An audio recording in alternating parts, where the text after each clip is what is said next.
Coming up on the Suze Orman Show. It's July 4th weekend, so I'm helping you gain financial independence in a new Best Calls You've Never Heard show.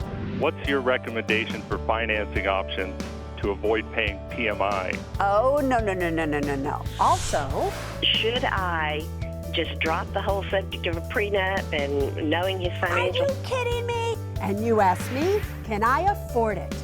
This is not something I absolutely need. Do you really think people call in for the Can I Afford It segment for anything that they need?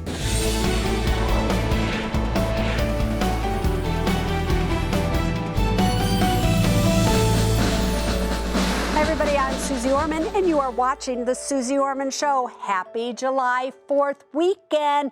Let's celebrate and gain some financial independence with my new Best Calls You've Never Heard show. Here's how this works, everybody. We tape more calls than we can fit in a show, so we put them all together in our Best Calls series. First up is Jeanette. She worked hard to gain her financial independence, but now that she's living with her boyfriend, she needed some advice on how to keep it.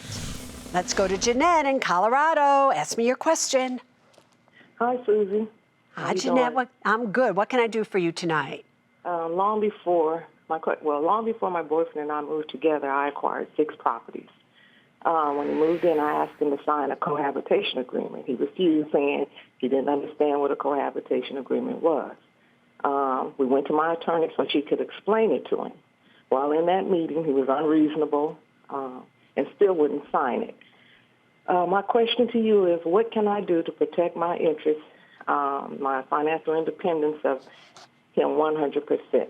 Yeah, let me ask you this question. Okay. Is he still your boyfriend? Yes. But he is not your husband? No. Is he going to be your husband? At this, it's not looking too good right now. No, it doesn't, is it? So the real question then is back to you. You have these 6 properties. You want them to be yours. He should want them to be yours. The mere fact that he can't even understand, forget the name of the document, but why you should always keep them as just yours is enough of a discovery on your part to say, why am I keeping him? I don't want to lose my property, so I'll keep my properties and maybe I'll get rid of him. But what you really need to know here is that as long as they are just in your name, as long as you never commingle any of that money with him, put it in joint name, joint tenancy, anything, he really can't do very much to ever get that property from you. What you have to be very careful of is that you want to make sure, if God forbid you died, you want to know, where is that property going to go? So if you don't want it to go to him, you want to be clear with it, you should have a living revocable trust, so that property is held in trust so that you can dictate what happens to it if you become incapacitated or if you die. As you can see, real estate is one way to help ensure financial independence. But don't go trying to buy a home if you really can't afford it. Take a look and learn a lesson from this call from Peter. We're going to Pennsylvania. Peter, kind sir, what's up? Hi, Susie. Thanks for taking my call. Ask me your question. My question is we're looking to purchase a new home, but we don't have 20% to put down until we sell the house we currently live in. So what's your recommendation for financing options to avoid paying PMI? Oh, no. You are not going to be one of these people that buy a new home while you have an old home that you are going to be selling. Because what happens, Peter, if you can't sell your old home while you already have a new home and now you are stuck paying a mortgage on both of those? Would that financially tax you? Well, we don't have a mortgage on our first home. We have a line of credit. How much of that line of credit have you used? About $50,000. Now, a line of credit has an adjustable interest rate on it. Currently, a line of credit could be at a very low interest rate, but lines of credit, the interest rate is attached to prime, and it is very possible or probable that interest rates could be going up. and therefore the interest rate on that line of credit could be going up. And if that happened, would you be able to pay that line of credit easily, along with the property taxes, the insurance, the electricity in that house, and everything else that comes along with a home? Don't you think that would be a financial burden on you? No. At all? Let me tell you why I do. Because you don't have 20% to put down. If you had 20% to put down on a new home, that would tell me that you were easily able to afford the home you were living in. You would be able to save money, but you haven't been able to do so. There are costs in carrying a piece of property that are far beyond the line of credit payment or a mortgage payment for those of you who are watching.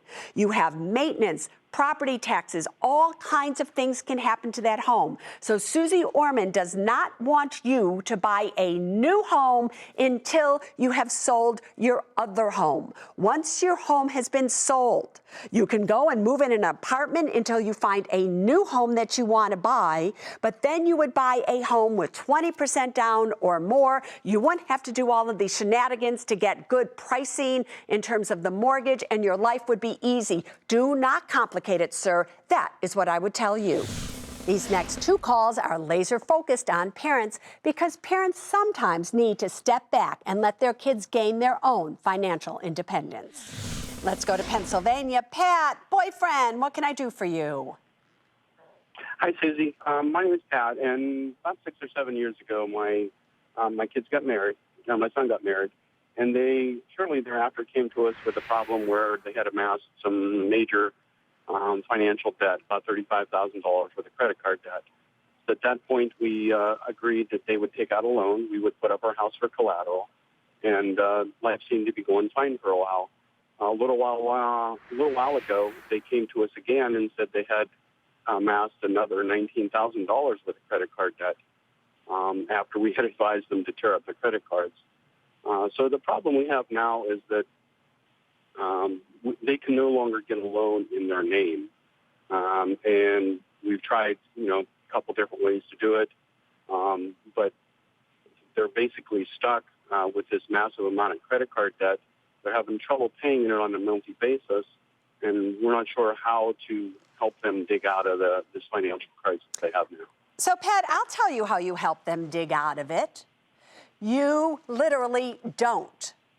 And the reason is this. You've already seen how when you help them the first time, you actually hurt them. And you hurt them because mommy and daddy stepped up for the solution. They didn't learn the lessons that they needed to learn. If you had left them with the original amount of $35,000 of credit card debt, they would have either defaulted on it, they would have done something, but they wouldn't now be in $54,000 of credit card debt or debt on a home. So you are not helping them by helping them. You are actually hurting them by helping them. Do you understand? So how do you help them?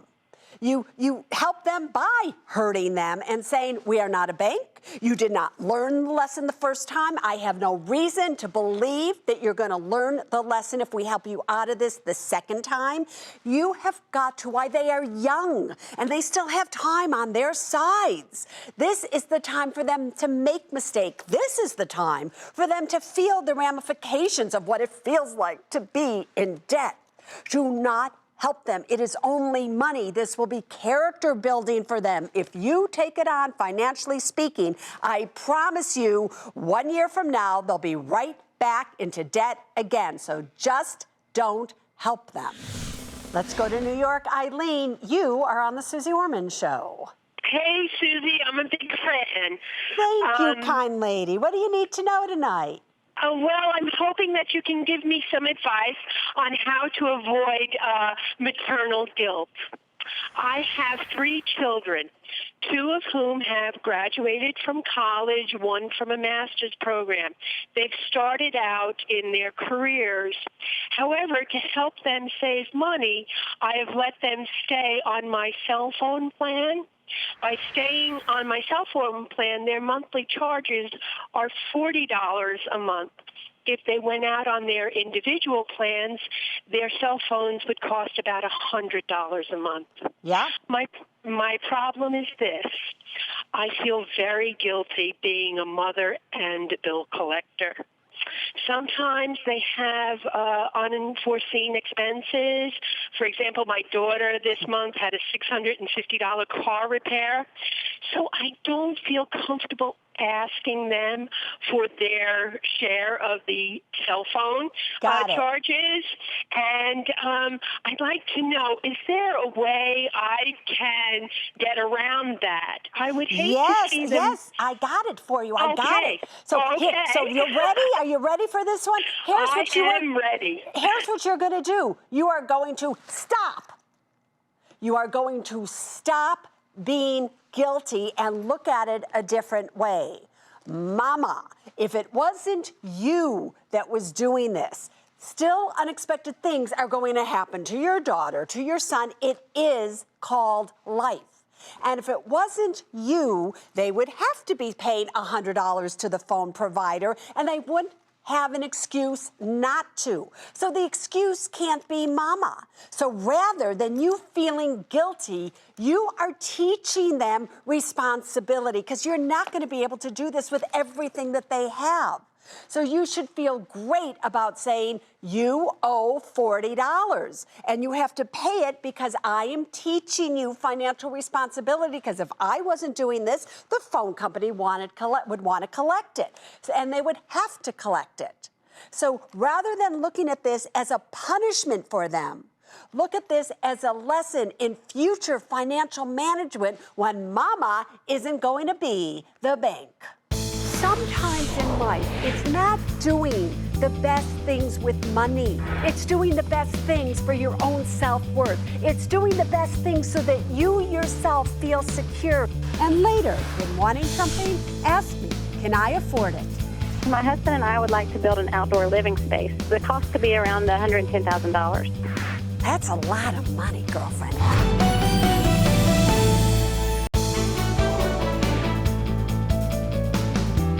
Welcome back to my latest Best Calls You've Never Heard show, helping you gain financial independence this Independence Day weekend.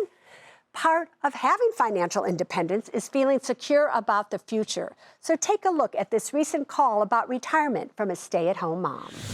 Danielle, coming all the way to us from California. Girlfriend, what can I do for you tonight?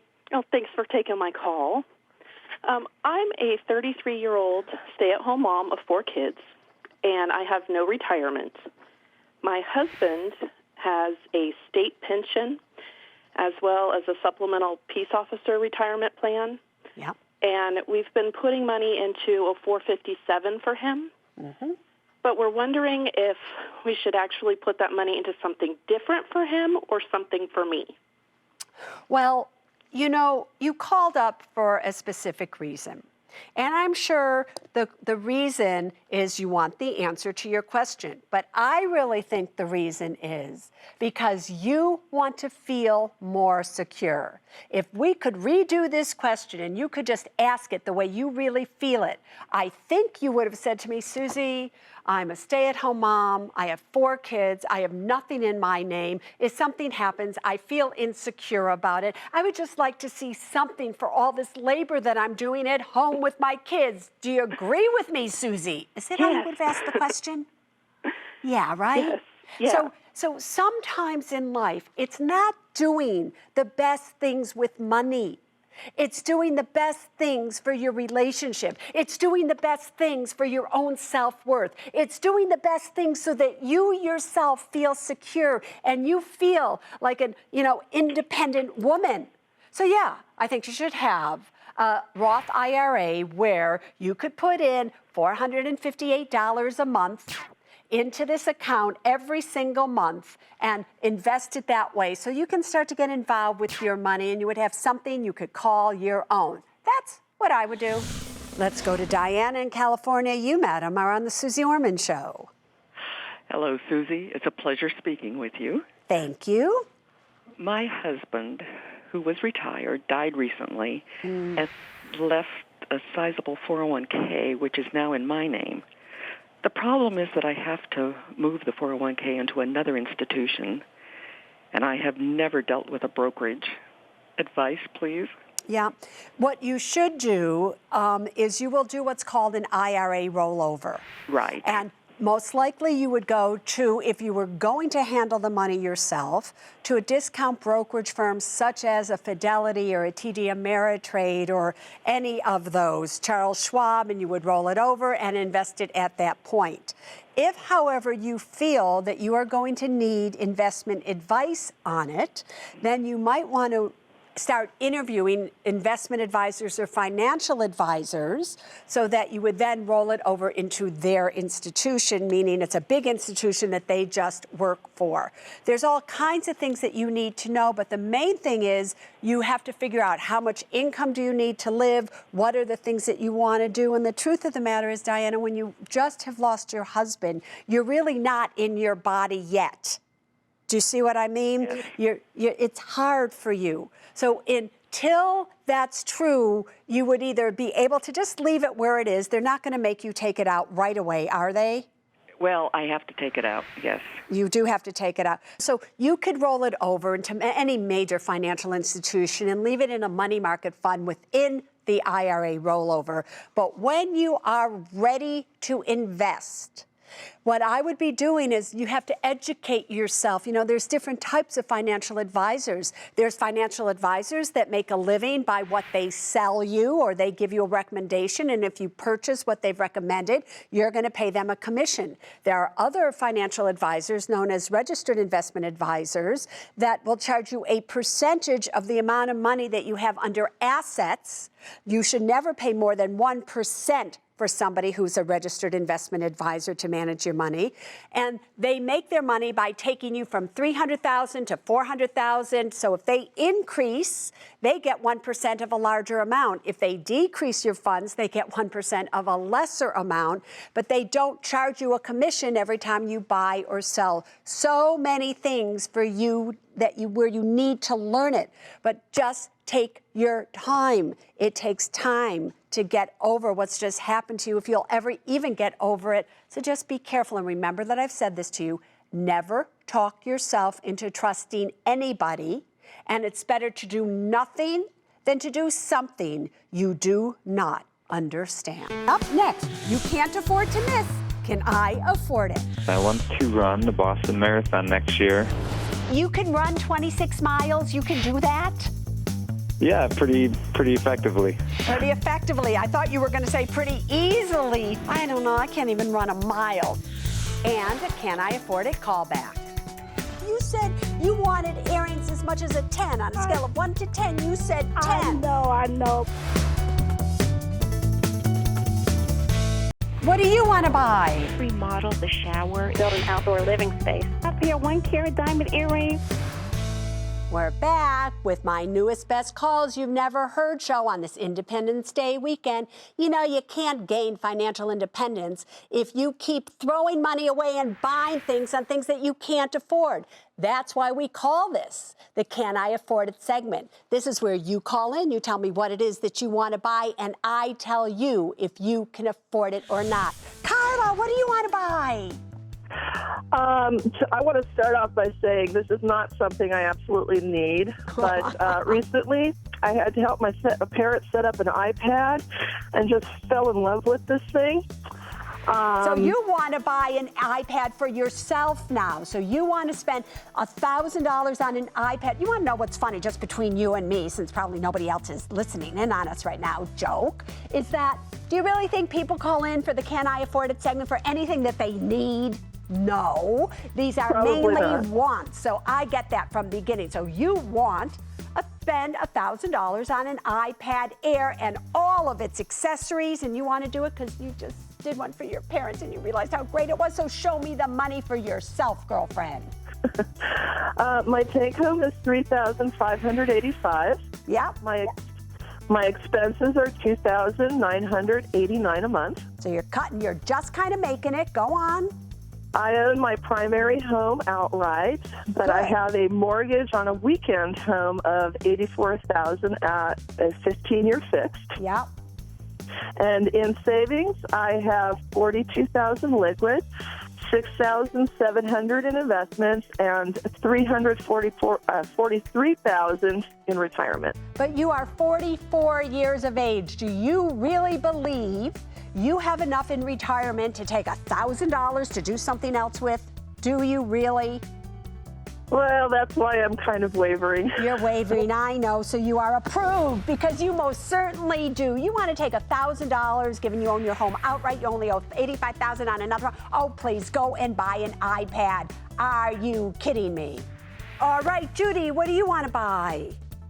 Thank you for taking my call. Anytime. Thank you. We want to remodel the shower in our master bathroom, and it's going to be between $10,000 and $12,000.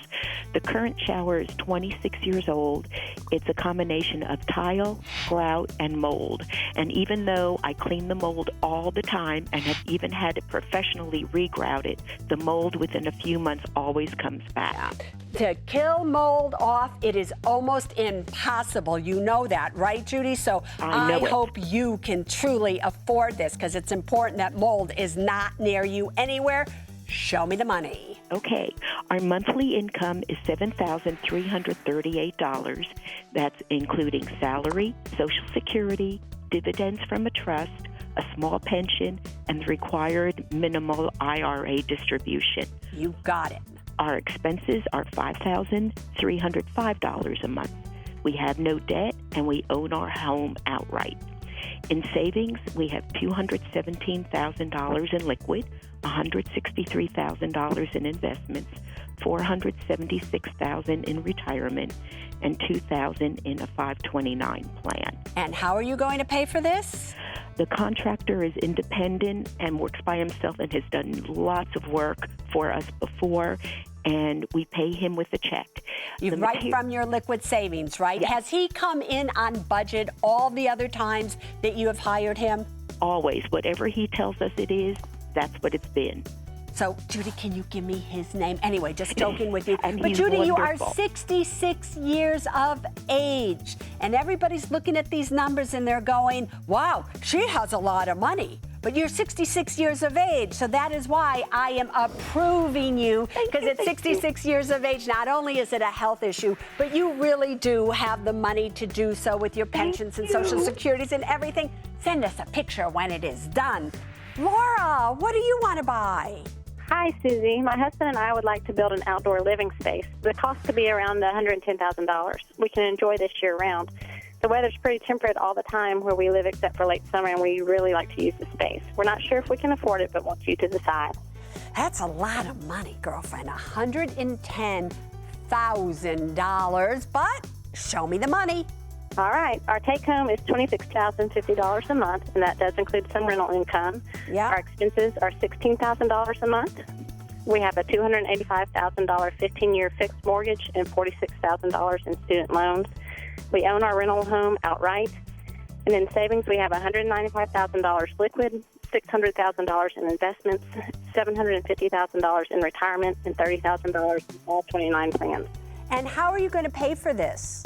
We were thinking of paying cash outright for half of it and using bank financing or HELOC for the other half. Yeah, just, you know, when people see, you're 38 years of age, people look at this kind of money and they're sitting there going, what do these people do to make this kind of money? So what do you both do? We're both physicians. So you're both doctors, so that's really great because you don't have that much really in student loans anymore because you know how expensive it was for you to be doctors, so you are doing really great. So this one really, as you look at the numbers, it is so easy for me to approve you, but only if you do this. I want you to listen to me closely. You need to be smart here. You also have whole life insurance policies, and you have about a $95,000 cash value in your whole life insurance policy. Get term insurance. After your term insurances are in place, cash out of the whole life. Take that $95,000 plus another $15,000 from your cash. Do the whole thing. You don't have to finance anything. You don't have to do that. And now you'll be able to enjoy it for your whole life. Matt, what do you want to buy? I recently qualified for the Boston Marathon, and I want to run the Boston Marathon next year and take a vacation there as well with my girlfriend. So So Want to do a 2015 marathon? You can run 26 miles. You can do that? Yeah, pretty effectively. Pretty effectively. I thought you were going to say pretty easily to do that. I don't know. I can't even run a mile. So, what can I tell you? But all right, $4,000. You want to be Boston strong, right? Yes. All right, boyfriend, show me the money. My take-home pay is $4,300 a month. My expenses are $3,440 a month. I have $136,000 left on a 15-year mortgage at 3.5%, and $7,000 left on a student loan at 1.875. And in savings, I have $31,000 liquid, $55,000 in investments, and $200,000 in retirement. And how are you going to pay for this? Oh, out of future take-home and savings. And so you're going to just save it and make sure that you keep building up and doing everything exactly like you're doing right now, Matt? Yes.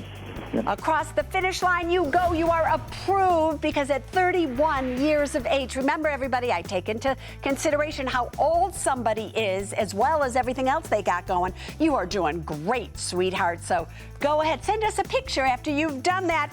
We have a Can I Afford It callback tonight. This is where I call back a Can I Afford It caller to find out what happened after I approved or denied them.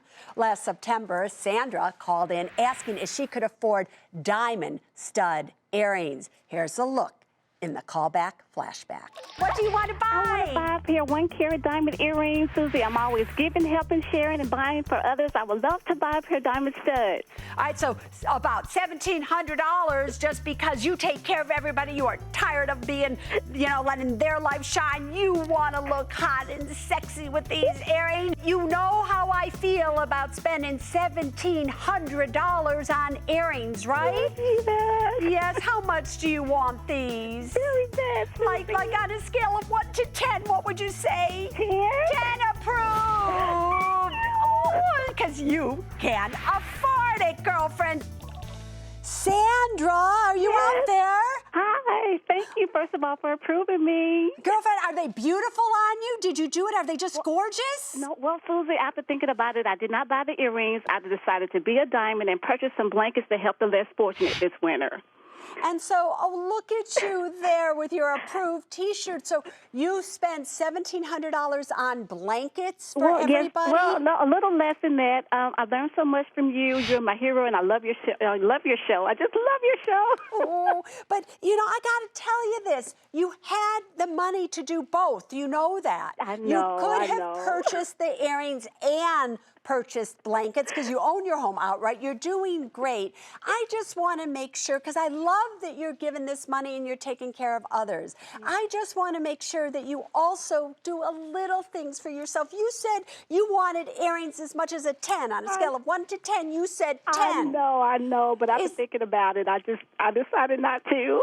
All right, but you're shining inside, right? Yes. Now, I have to tell you, I'm kind of like that as well. I only have these pair of earrings. Everybody sees me on them. They're always, when they're walking out the street, they go, oh, she really does just have those pair of earrings. That's the only thing she wears.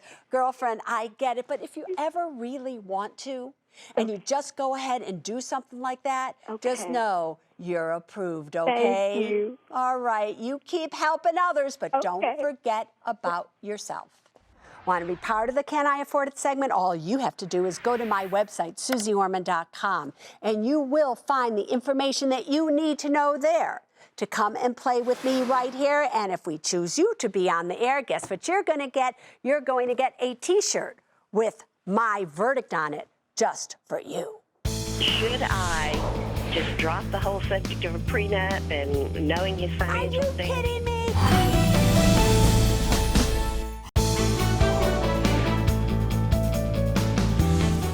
We're back with my latest Best Calls You've Never Heard show focused on financial independence on this July 4th holiday weekend. There are so many ways you can reach me on the Suze Orman Show. Take a look at your screen. You can email me. You can go to SuzeOrman.com or Susie.cnbc.com. You can join me on Facebook, or you can tweet me. And if you use hashtag AskSusie, your tweet can be on the air. Kim emailed in her boyfriend had just proposed, but was not comfortable with what she proposed they do before they got married. We are going to Florida. Kim, ask me your question. Hi, Susie. How are you? I'm feisty tonight. I am very feisty. Go on, ask me your question. Well, I have been seeing a fella for the last 3 years. He has asked me to marry him, and I agreed to marry him, but I asked for a prenup, and I asked for his clarification of his financial status. I have been very clear and upfront with mine with him, and I have explained to him that I need for him to let me know what I'm getting into financially, that even though I'm not a wealthy person, I have saved. I have $100,000 in my emergency fund. Great. I have So what did he 150,000. say? But what did he say when you said you need? I love that you used, by the way, the word need. You didn't say, I want to know. You said, I need to know. And you need to know. What did he say when you asked him? He said he didn't feel comfortable talking about it, and I told him that I understood that because I No, don't you feel do not comfortable. understand that. You do not understand that. I understand because I didn't feel comfortable talking about it when I told him about mine and showed him my But you my still did financial. it. I You still did it. did it. Now, did he say, I don't feel comfortable and I'm not going to do it? Or did he do it? He just said he doesn't feel comfortable doing it, and he has not done it. And basically what I've told him is that I'm not setting a date until he agrees to sign a prenup and agrees to let me know about his financial standing, because I need to know what I'm getting into. So what's your question to me? Should I just drop the whole subject of a prenup and knowing his financial standing? Are you kidding me? Are you kidding me as you're sitting here and you're telling me that you said this to him, that you will not do it until he does this? I'm going, yeah, girlfriend, Kim, good for you. You are so right. You are so clear. Unless you can be as personally, financially intimate with each other as you are with every other part of your relationship, this is not a thing that should end in marriage. He should want to show you, even though it's uncomfortable. Even though it's uncomfortable, he should want to show you his finances. He should want to show you his credit report. He should want to show you his FICO score. And he should want to sign a prenup because he wants to protect you. Anybody who doesn't want to go that far and they're like, I am telling you, stick to your guns here, girlfriend, and don't you dare say I do while he is saying I won't. Let's go to Megan in California. Ask me your question. Hi, Susie. We adopted our 2-year-old son through the foster care system, and he receives a monthly payment of $640 until he turns 18. We would like to begin investing his payments for his future. What is the best way to do this to make it grow the most, but also securely over the next 15 years? And when you say securely, Megan, what does that mean? That you don't want to lose a penny of it? Basically, not much of it. Low risk, something that's low risk. Low risk. That's hard because the only thing that's really low risk, truthfully, are money market accounts, treasuries. But I think when you're looking at that, where we have 16 years until the child is going to need this money, if I were you, I would be setting up either a 529 plan for his college savings account, where you took this money and you dollar cost averaged into the market every single month with that money.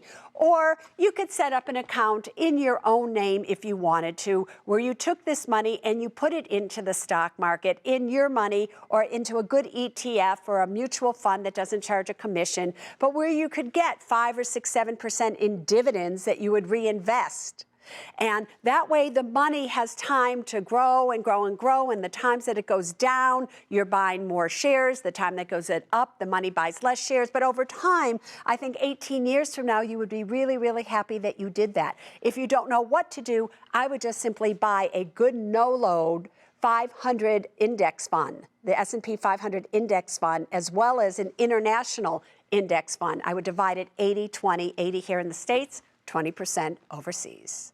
Need help right now? It's Suze 911. My husband and I are being pressured to cash out a portion of his structured annuity. What is the true emergency on their behalf that you have to do it right away? Oh.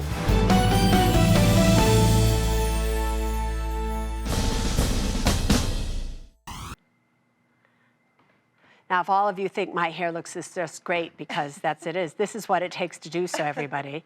First, you have to squish it up. Then you have to separate it. Yeah, see how this is going so far? Then you see how this goes like that, so you can't let it look like a bubble. So now you kind of have to pull it back little by little so that you can see my eyes, and you notice the little twist so it looks separated here. Do you see the separations? That's what it takes to make my hair look the way it does. Now you know.